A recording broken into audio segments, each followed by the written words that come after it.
lanjut tentang gangguan pada sistem reproduksi. Nah, gangguan pada sistem reproduksi itu ada pada pria, ada pada wanita, dan ada juga penyakit menular seksual. Nah, yang pertama itu kakak bahas tentang wanitanya dulu ya.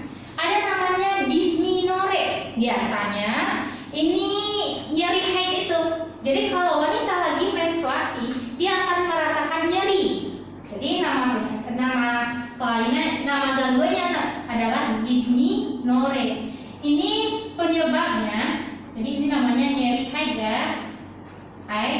Penyebabnya karena hormon prostaglandin meningkat. Nah, hormon ini menyebabkan kontraksi pada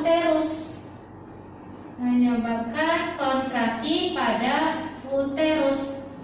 Nah, sehingga terjadilah rasa nyeri. Kemudian ada endometriosis, asal kata endometrium. Jadi ini maksudnya jaringan endometrium itu tumbuh tidak di dalam uterus, melainkan tumbuh di luar uterus seperti di ovarium ataupun di tuba falopi. Jadi ini adalah jaringan endometrium tumbuh di luar uterus seperti di ovarium ataupun di ovida atau tuba falopi. Nah, kemudian yang ketiga itu ada molahidatidosa. Inilah yang dinamakan dengan hamil anggur.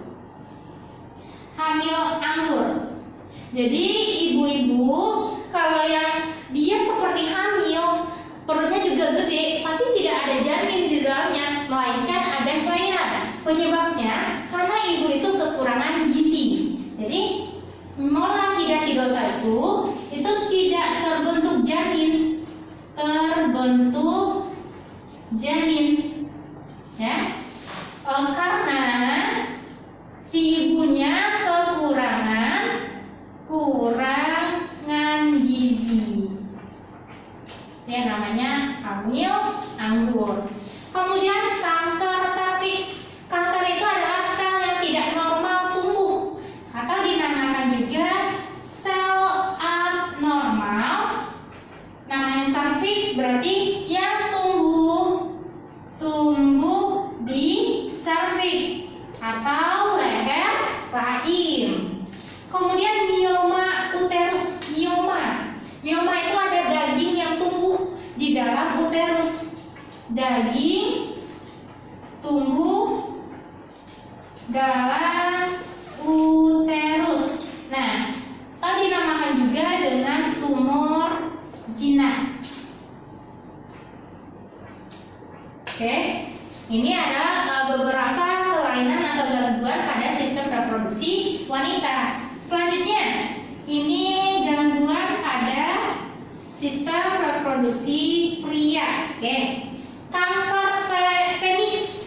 Berarti ada sel kanker yang tumbuh di penis. Ini penyebabnya karena si pria tidak dikitan. Otomatis di ujung penisnya itu atau prespermiumnya itu tidak terjadi penumpukan zat kental. Otomatis lama-kelamaan bisa menyebabkan sel kanker. Makanya si pria kalau udah dewasa itu harus dikitan, udah gede. Kalau dalam Islam itu kan umurnya yang masih 9 tahun atau masih kecil itu udah dikitan. Oke? Jadi ini sel kanker yang tumbuh di penis karena tidak dikitan, otomatis terjadi penumpukan senyawa kental di perineum atau ujungnya penis. Kemudian hipogonadisme. Hipogonadisme itu karena hormonnya. Jadi ini penurunan fungsi testis. Jadi fungsi testis menurun karena masalah dengan hormon sehingga menyebabkan kemandulan pada pria. Menyebabkan kemandulan ya. Kemudian epididimitis, asal katanya epididymis. Epididymis itu kan tempat penyimpanan sperma sementara dan tempat pematangan sperma. Kalau ada testis berarti radang.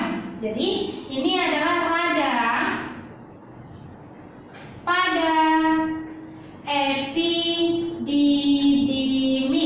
disebabkan oleh bakteri. Ada bakteri Neisseria gonorrhoeae, kemudian ada juga bakteri Chlamydia. Kemudian prostatitis. Nah, prostat, so katanya prostat. Tis berarti radang pada prostatnya. Prostat itu adalah kelenjar ya pada si pria, jadi meradang. Biasanya prostatitis itu terjadi pada umur yang udah lanjut atau si pria yang udah tua. Kemudian ini adalah penyakit menular seksual atau kakak singkat dengan PMS.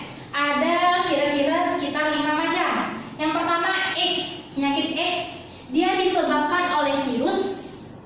Nama virusnya adalah HIV. Nah, virus HIV ini bisa menyebabkan kekebalan menurun atau imunitasnya yang menurun karena virus HIV itu menyerang imunitas menurun. Kemudian gonore, kencing nanah, nama lainnya ya, kencing nanah. Nah, ini disebabkan oleh bakteri. Kalau ini virus, ini disebabkan oleh bakteri. Ya. Bakteri Neisseria atau kakak singkat N aja, gonorrhoea. G-nya kecil ya. Gonorrhoea. Nah, gonorrhoea. Kemudian gonore ini, kencing nanah ini, kalau pada pria ya, saat BAK atau pipis atau buang air kecil itu terasa perih. Kemudian keluar nanah. Nah, kalau pada wanita itu terjadi keputihan pada wanita. Nah, jika ibu hamil mengalami penyakit gonore saat persalinan, itu bisa menyebabkan kebutaan pada bayi. Jadi, pada ibu hamil, nah, bisa menyebabkan kebutaan bayi. Oke. Sifilis nama penyakitnya adalah raja singa. Nah, ini juga disebabkan oleh bakteri. Nama bakterinya adalah Treponema pallidum.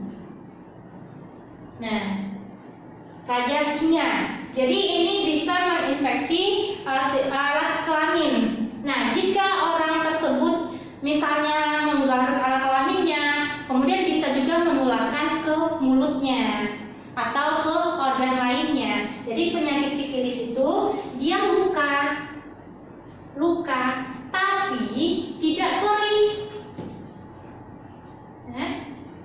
Luka tapi tidak perih atau tidak sakit. Nah, bisa menyerang atau merusak otak dan lainnya, dan juga bisa menyebar pada organ lainnya. Oke, jadi itu sifilis atau raja singa. Kemudian herpes. Herpes ini cacar air, tapi kalau di reproduksi itu adalah herpes genital, herpes simplex genital. Jadi disebabkan oleh virus ya, virus genital 2.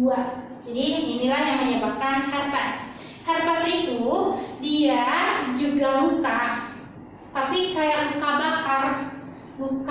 bakar, kemudian dia terasa perih, juga terasa gatal, ada juga berair dan aja cacar air gitu. Kemudian dia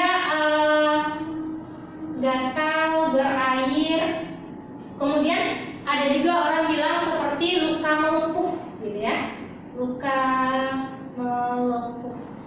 Oke, kemudian keputihan itu keluarnya cairan putih pada si wanita. Nah, kalau keputihan normal biasanya sebelum menstruasi atau sesudah menstruasi, itu kalau warnanya masih putih itu adalah keputihan normal. Tapi keputihan yang ini adalah dia mengeluarkan cairan, tidak putih lagi, tapi udah bisa berwarna kehijauan, kemudian bau dan terasa gatal. Jadi ini keluar cairan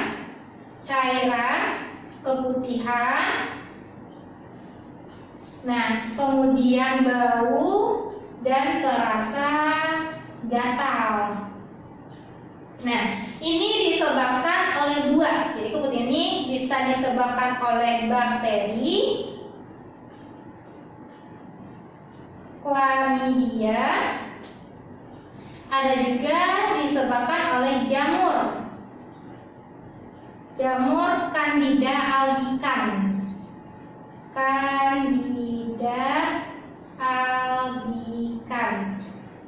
Nah, ini adalah kelainan atau gangguan pada sistem reproduksi. Oke, adik kita lanjut.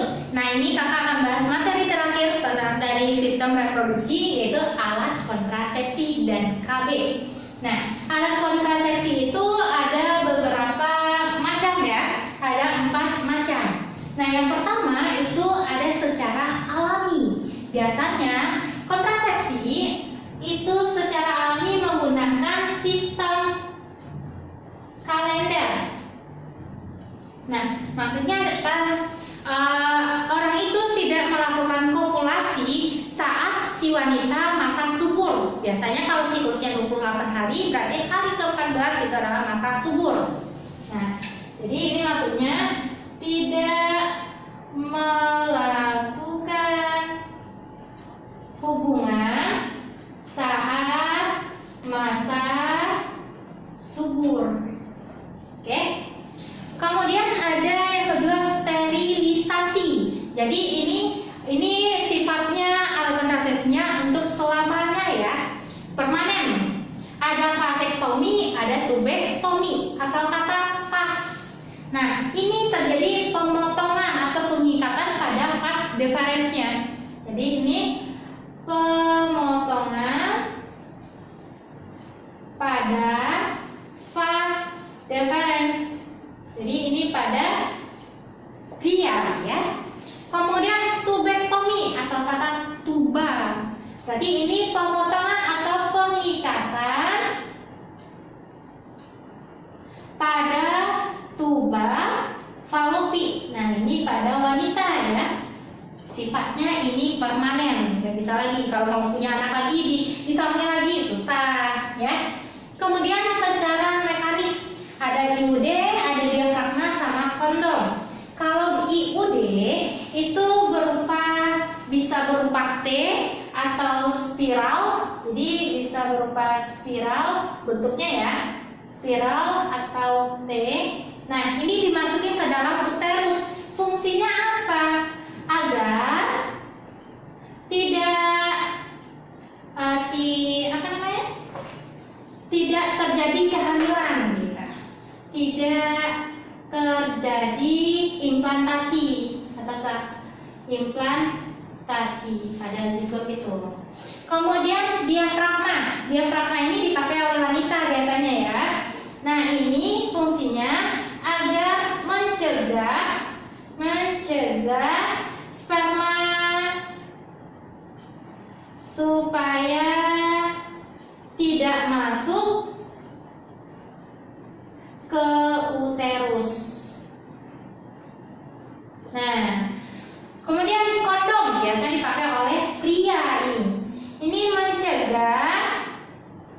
mencegah agar sperma itu tidak masuk ke dalam vagina.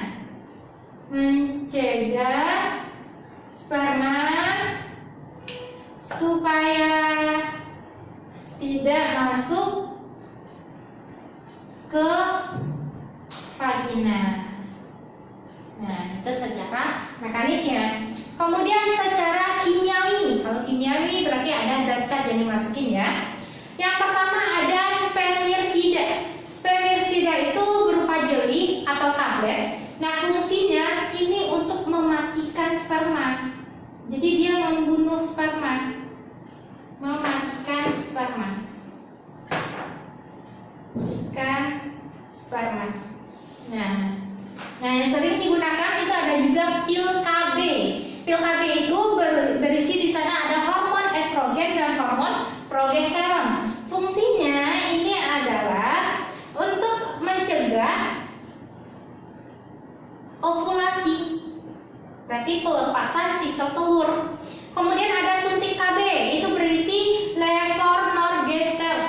Nah, ini fungsinya untuk mencegah ovulasi juga atau menghambat ya, menghambat ovulasi dan juga menghambat pergerakan sperma, memperlambat ya pergerakan sperma. Oke, kemudian ada susuk KB. Susuk KB itu berisi progestin. Nah, fungsinya juga sama, dia juga menghambat ovulasi. Dan juga dia berfungsi mengentalkan cairan serviks. Jadi cairan yang dikeluarkan wanita itu jadi kental, otomatis sperma juga terhambat untuk masuk. Jadi inilah alat kontrasepsi dan KB. Silahkan adik-adik pelajari lagi tentang sistem reproduksi ini. Kemudian pahami lagi yang kakak jelaskan. Jangan lupa like video ini. Kakak tutup dengan Assalamualaikum warahmatullahi wabarakatuh.